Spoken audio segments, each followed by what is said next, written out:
السلام عليكم. اهلا بيكم في قناتكم بيت سوبر مامي او بيتنا التاني، وده فيديو جديد. النهارده ان شاء الله هنعمل مع بعض مشتريات الاسبوع، وقلنا ان احنا في الفيديو اللي فات هنقسمها بالاسبوع، وطبعا كل واحد بيختار الطريقه اللي هي بتريحه بتكون مناسبه ليه. الاول حاجه بنجيبها مشتريات الفطار والعشاء، لان هي بتكون يعني مشتريات اساسيه شويه في البيت لازم تبقى موجوده. فدي طبق كده فيه جبنه تركي او رومي مبشوره ب10 جنيه، هقولكوا الاسعار طبعا. والجبنه القريش يعني القطعتين دول ب25.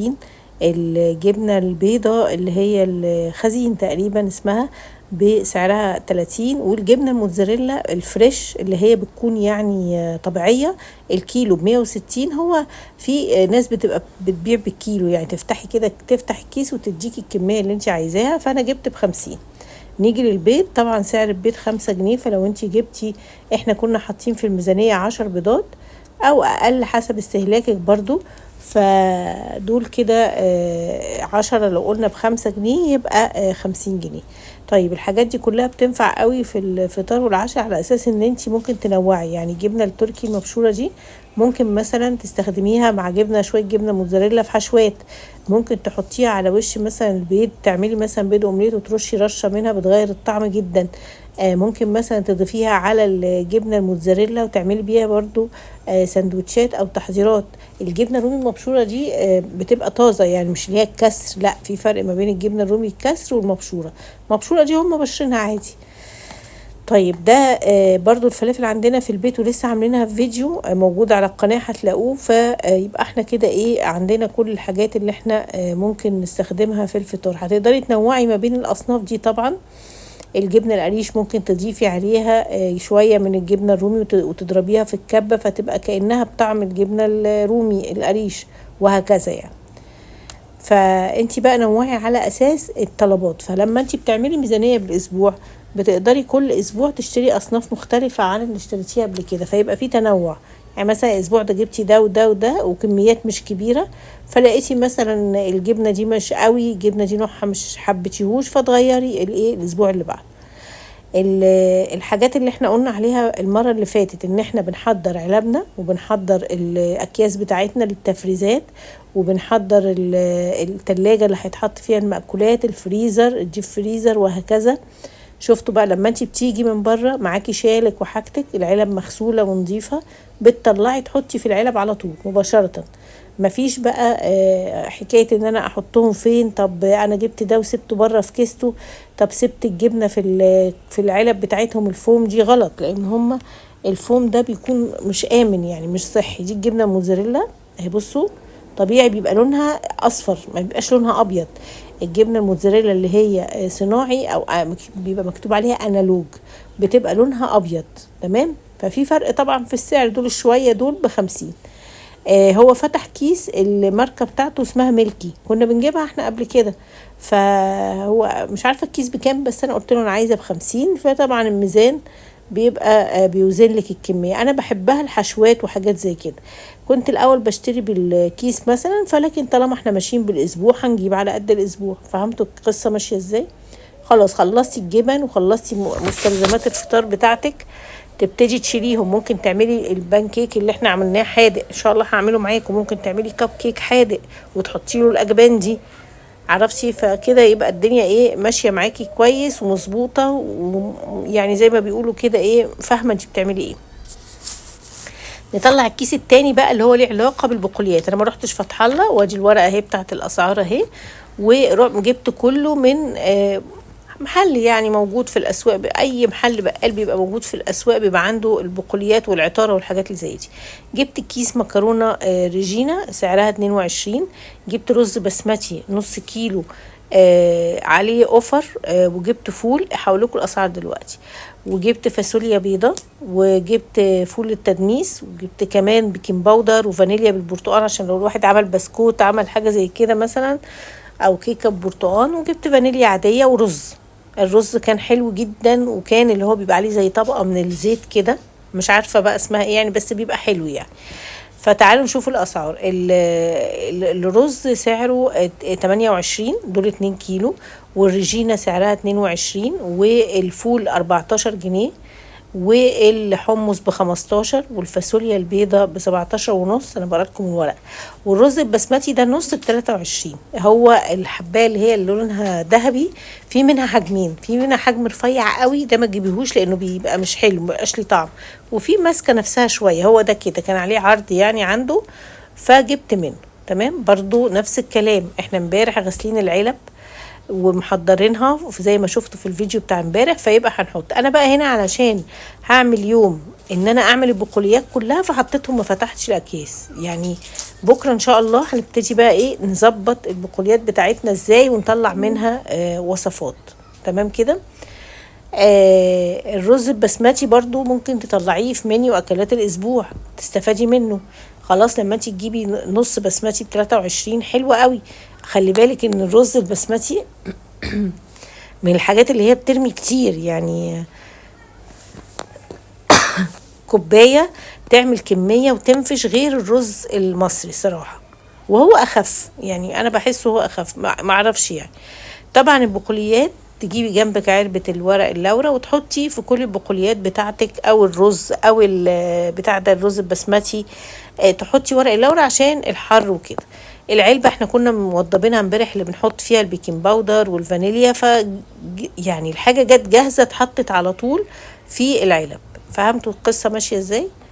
ان شاء الله تكون الصورة يعني واضحة لحضراتكم، ان احنا اللي عملناه امبارح بنطبقه بقى ايه عملي كل يوم. هو غالبا الفيديوهات كلها ماشية بالنظام ده، يعني غالبا الفيديوهات كلها ماشية ان في فيديو بيكون تكملة الفيديو انا عاملاه قبلها بيوم، الا بقى لو في يوميات. وبرضو على فكرة في اليوميات بيكون الحاجات اللي بعملها في الفيديوهات تكملة لوصفات اسبوعية مثلا. فلما حضراتكم بتقولوا احنا عايزين منيو اكلات الاسبوع عملي، هتلاقوه في اليوميات. تمام. الرز برضو نفس الكلام، 2 كيلو. طبعا يعني برضو انتي واستهلاكك. احنا الرز ده غالبا بنحط عليه شعرية، بنحط عليه لسان عصفور، بيديله طعم حلو. وكمان هنحط ورقة لورا اهو زي ما قلت لحضراتكم. طبعا يعني هي مش مستاهلة في ال2 كيلو، بس احتياطي يعني مش هيجرى حاجة. بصوا الرز ب28 بس حلو جدا. برضو ان انتي تحطي في كل علبة الكوباية المعيارية، ده كان طقم كوبايات معيارية كده، كان ب15 جنيه او ب20. تحطي في كل علبة حاجة، بحيث ان انتي لما تحبي تطلعي حاجتك وتعايري كوباية نص بتاع، تبقى الدنيا ثابتة. يعني فاهمة قصدي ازاي؟ طيب نيجي بقى للجزء الاخير اللي هو موجود. لا مش لسه، ده دلوقتي الفاكهة والخضار. طيب الفاكهة والخضار نفس الكلام. في بقى انتي مثلا الاسبوع ده ممكن تقولي ايه، انا عايزه اشتري فاكهه اكتر من خضار، او عايزه اشتري ازود في الفاكهه شويه واقلل في الخضار، لان انا عندي خضار. او الصيف ما فيهوش خضار للاسف كتير، يعني هو اللي موجود ملوخيه، باميه يعني مش قوي الصراحه بقت. فنوع الخضار اللي موجود مش كتير، فهتطلعي بقى من اللي ايه اللي انتي فرستيه في الشتاء. عشان في ناس كانت بتعترض على التفريزات بتاعت الشتاء، لا ابصوا بتنفع، لان الصيف خضاره شويه الصراحه. طيب احنا جبنا الخيار سعره 20، والطماطم كان سعرها حلو جدا الصراحة. فكان سعرها 6، وفي ب5، وفي ب8. هم دول الثلاث اسعار الموجودين. بس شوفوا اللي معايا اللي ب6 دي، هتلاقوا حجمها ما شاء الله كويس جدا. دول ب20. يعني انا دايما اوزن كده، اقول ايه مثلا عايزه ب10، عايزه ب15، عايزه ب20 كده، يعني فهمتوا ازاي؟ لا دول ب15، لا سوري دول ب15. الخيار سعره 20. اجمعوا انتوا بقى الميزانيه وشوفوا يعني هي تظبط معاكم ازاي، يعني اجمعوها وانا بقول الاسعار اهو. وشوفوها برضو انتوا عايزين تزودوا تقللوا تشيلوا بند من اللي انا شلته، ده حسب بقى انتي. ما احنا قبلها بيوم عملنا مع بعض ان احنا طلعنا علبنا وبصينا عليها وكده.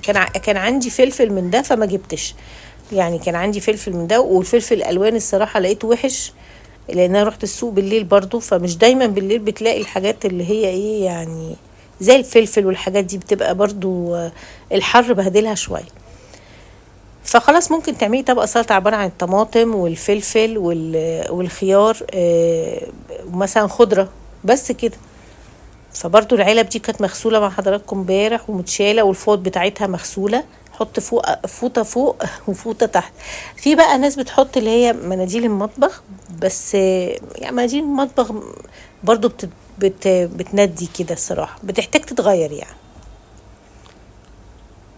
يعني بحس انها مكلفه ومش عمليه.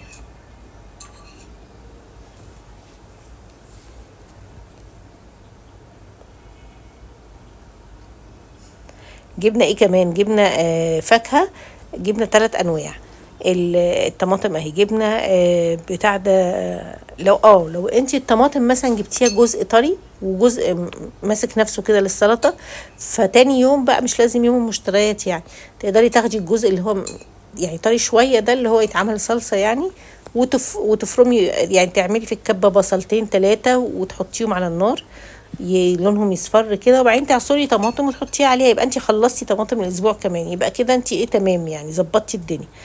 ده التفاح سعره بيتراوح ما بين 50 و60، يعني السعر كده. الكمثرى برضو انا ما جبتش كيلو يعني، دول كده ب30. انت برضو يعني الكميات دي ترجعك، يعني انت مثلا جايبه 3 اصناف، فممكن تلعبي في الكميات بتاعتهم. فهمتي ازاي؟ يبقى نوعتي يعني.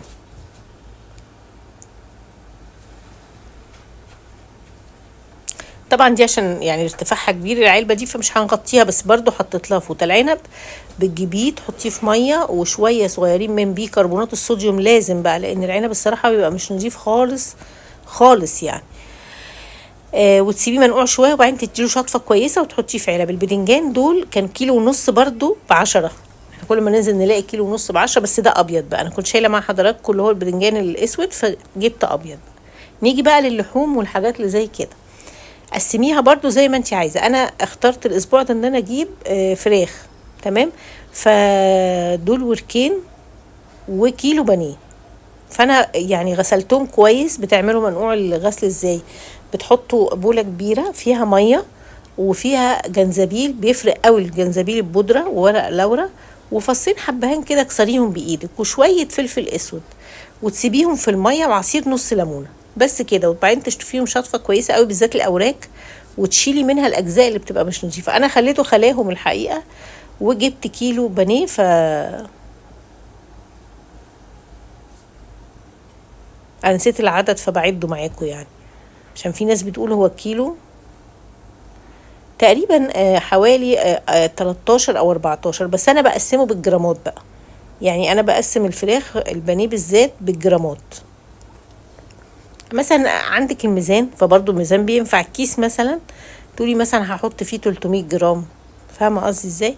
فبرضو هنا انا ما تبلتش حاجه الحقيقه، انا مجرد غسلت الحاجات بس وهشيلها في اكياس، لاني لسه مش عارفه هعمل وصفات ايه الاسبوع ده، فمرضتش اتسرع واتبل واقول ايه خلاص ده مشوي وده مش عارف ايه. قلت استنى شويه لما تعملي المنيو. طيب سعر الفراخ برضو عشان نسيت اقول، البانيه كان سعره هما الاتنين دول كان سعرهم 280. تمام كده بالدليفري بكله. فبرضو انت بتحسبي في ميزانيتك، لو انت مش هتروحي السوق الدليفري، ما هو برضو انت لو حسبتيها مواصلات، لو انت عايزه بقى الحسبه صح، ما هي يعني خاصه لو المكان اللي بتشتري منه بعيد عنك وهتركبي له مواصلات وكده. تمام. فهي دي ايه يعني 280 الفراخ او 300، مش متذكره الرقم معلش. ممكن بقى معاهم تجيبي سمك، يبقى كده الاسبوع خلاص. او لو انت هتضغطي نفسك الاسبوع ده وتجيبي لحوم كمان، انا ممكن اعمل كده، يبقى الاسبوع اللي بعده هرتاح خالص من اللحوم. يعني ممكن تعملي كده، تجيبي اللحوم والفراخ مثلا لمدة 10 ايام، علشان تبقى يعني اسهل شوية ليكي. طيب انا قسمت بقى زي ما انتم شايفين اهو الحاجات بتاعتي في علب وفي اكياس وكده، ووزنتهم زي ما بقول لكم. الاوراق حطيت كل ورك كيس، والفراخ قسمتها 300، مش هيبقوا 300 بقى يعني، هيبقوا 300 ومثلا و20 ولا 30 جرام كده على قد مره وخلاص. والتقسيمه طبعا ترجع لك. كده فاضل لكم اللبن. تمام. انا بوريكم ان انا جبت كل الحاجات في اسبوع. فاضل لكم اللبن. فاللبن ده سعره كان 38، كان عليه اوفر برضو، جبنا 2 كيلو. اللبن الطبيعي يعني في الصيف صعب شويتين، مجرد ما تسيبيه 5 دقايق وتنسيه كده وتروحي، او حتى ما تنسيهوش بيبوظ بسرعة. فخلينا في الاكياس دي بقى معلش ايه لغاية ما يعدي الصيف، وبعدين نبقى نجيب يعني لبن عادي فريش في الشتاء يعني. نيجي بقى لبند المنظفات. انا قلت لكم ان بند المنظفات ده هو البند اللي انا الشهر ده او اللي فات بقى عملت فيه حاجة توفر، بحيث ان انا ايه ما بقاش بهلك كده كمية منظفات كتير. تعالوا اقول لكم التجربة لان انتوا بتسألوني. هنا اللي على اليمين ده اللي هو الازرق ده اللي هو الصابون بتاع الغسالة الاوتوماتيك مش اليدوي. حلو جدا. وقلت لكم العيب الوحيد وهو ما يعتبرش عيب ان ملوش عطر، يعني ملوش عطر زي اريال وتايد واوكسي والحاجات دي. خلاص مش مشكلة، احنا نقدر نحل المشكلة دي بحاجة تانية بطريقة تانية. طيب ان احنا نجيب داوني مثلا، ان احنا نجيب اللي هو يعني اكياس الداوني دي اللي بتتباع. انا اعتقد ان هايلوكس عندهم برضو داوني مركز، هشوف كده. انا بس المشكله ان انا يعني بيبقى صعب قوي الاقيه في اسكندريه. فادي ده كان سعره 50، عملنا بيه 4 لتر. تمام. نيجي لبتاع الاطباق، عملنا بالكيس اللي هو ب40، عملنا بيه 5 لتر ونص. الشاور جايباه بقالي يعني ده الشهر التاني، كان سعره 40 برضو اللي هو بالعود. ده اللي هو بتاع الاطباق يا جماعه. بصوا شايفين تقيل ازاي. فلو انت حسبتي بقى هتلاقي نفسك يعني مش كل شهر هتجيبي، دي نمره واحد. هتعملي كل شهرين او شهرين ونص ميزانيه 200 جنيه، هتجيبي صابون الغساله اوتوماتيك لو انت اوتوماتيك، صابون الغسيل اليدوي اللي هو برضو ب40 او ب45 اليدوي، الشاور بتاع الاستحمام والايدين. انا بستخدم الاتنين بقى عادي، ما فيش مشكله يعني، اصل هما شبه بعض جدا، فانا بستخدمه هو يعني نفس الاستخدام. ف يعني لو 40 عملتي 3 لتر هيكفوكي كتير جدا. ده بالعود. في بقى عطر تاني برضو تقريبا بالزهور او كده، يعني لونه روز كده. طيب تعالوا نعبيه بقى. احنا الديسبنسر ده اللي محطوط على الحوض، فانتي بقى بتعبيه كل ما يخلص تعبيه. بصوا هتشوفوا ان هو ازاي تقيل قوي لما تيجوا تنزلوه من بصوا. لو انت عايزه تخففيه وتحطيه في الديسبنسر ده مخفف مفيش مشكله، اعملي ده، يعني اعملي ده مفيش مشكله خالص. بس يعني خليه زي ما هو، انا رايي وخلاص. وهو كل واحد ياخد، اصل ده مضخه هتنزلي حبه صغيرين وتتحكمي فيها. طيب بالنسبه لصابون الغساله، قلت لكم المشكله الوحيده ان هو عطره مش قوي. هو ملوش عطر اصلا، يعني ريحته كده عاديه، ريحته ماده صابونيه، فبس مش بيخلي ريحه الغسيل وحش. خلاص. فده الماركه اللي انا اشتريتها في كل الحاجات اسمها هايلوكس. تمام. اكتبوها بقى عندكم. وهي كنت جايباها من في سوق بكوس لو انت من اسكندريه، في الشوارع الجانبيه اللي في سوق الخضار، في بتوع منظفات بيركبوا يعني منظفات عندهم الاكياس دي. انا معرفش بقى عشان انتوا بتكتبوا لي في التعليقات ماركات تانية، انا ما جربتش غير دي، فانا ما اقدرش احكم يعني غير على الماركه اللي انا جربتها. فدي ممكن تقعد معاكي اكتر من شهر لانها مركزه. تمام. طيب تعالوا نشوف بتاع الاطباق بقى. كان ب40. بصوا هو انا شايفه السنه دي قصدي من كام يوم ان الاسعار بتاعتهم غلت الحاجات دي، بس انا الصراحه مش عارفه بقى لان انا دول من الشهر اللي فات. اهو بصوا ده بقى بتاع الاطباق. هو كان 6 لتر وسعره يا 40 يا 45، وكان ده 6 لتر بريحه التفاح. في منه بتحضري 10 لتر، في منه بس مش عارفه سعره الصراحه كام بالليمون. بس انا شايفه بتاع التفاح ده يعني حلو، يعني 6 لتر كفايه قوي. عشان بس كمان خلي بالك في حاجه مهمه، ان انت يكون عندك ازايز بتفضي فيها.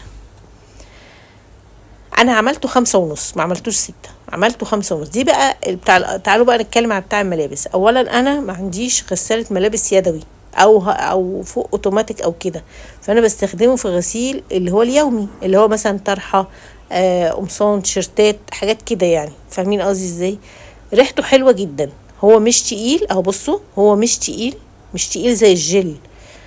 ونمرة 2 ريحته حلوة جدا ومش تقيل وخفيف شوية، فعادي يعني. لكن هو بينظف ما جربتوش بقى في غسالة عشان انا الصراحة ما عنديش غسالة كده. طيب ده اللي كنا شارينه سألتوني عليه برضو، اللي هو اسمه من عند بيم فيفو، كنت جايبة في عروض كان ب130، فهيفضل معايا مدة لان انا شوية بستخدم اللي هو الجل، وشوية بستخدم اللي هو الباودر. فاهمين قصدي؟ يعني مثلا في حاجات زي مثلا هقول لكم الملايات، الفوط بحب استخدم لها الجل الصراحة. خلينا مرة نبقى نعمل فيديو على الموضوع ده يعني بإذن الله. بتاع الغسيل يدوي بقى ايه حله بالنسبة لك لو انت عندك غسالة وعايزاه يبقى تقيل شوية؟ هقول لك انا، تجيبي الصابون اللي احنا بنعمله مع بعض، اللي هو الابيض ده اللي بيكون من بواقي الزيت، وتبشريه وترفعيه على النار، كل صابونة عليها لتر مية، وتاخديه غلوه، فهيتحول لزي سائل جل، يعني هيبقى جل كده خفيف، وتضيفيه على الهاند اللي احنا عاملينه غسيل يدوي ده، فهيديله تنظيف اعلى، خاصه لو انت معتمد عليه غسيل الملابس، وهيديله تقل طبعا. ده حل حلو قوي، ان شاء الله هنبقى يعني ممكن اليوميات الجايه ابقى اعمل معاكم الموضوع ده باذن الله. بس انا مش فارق معايا لان انا بستخدمه لحاجات بسيطه قوي، مش شديد الاتساخ والكلام ده، لان الاعتماد كله على الغساله الايه الاوتوماتيك.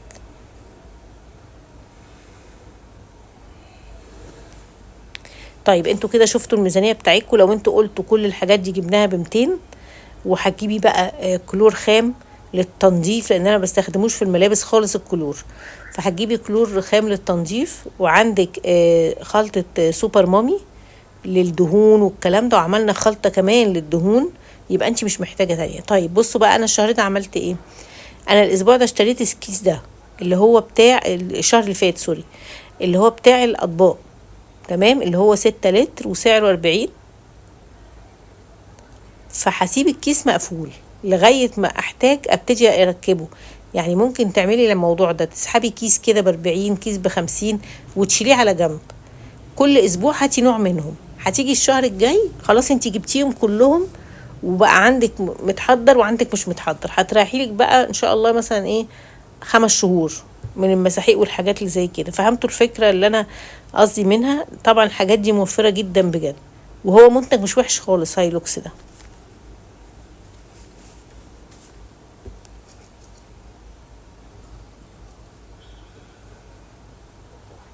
اعملوا بقى الميزانية حسب اللي انتوا شايفينه عندكم، محتاجين تشتروه او محتاجين تزودوه. مثلا لا انا عايزة ازود بقوليات، انت مثلا شايفة في بيتك انك عايزة تزودي الرز المكرونة، لا انت هتزودي مثلا الخضار، ما عندكيش خضار ومش مفرزة، فهو الصراحة التفريزات بتنفع قوي يعني، لان انت ايه بتيجي في الصيف بتلاقي نفسك محتاجة ان انت تجيبي حاجات زي كده.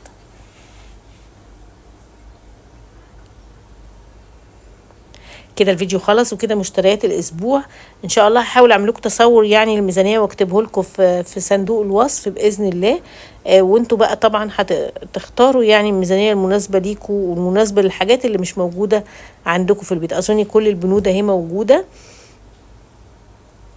ما تنسوش ضروري تدوسوا على علامه لايك وتفعلوا الجرس.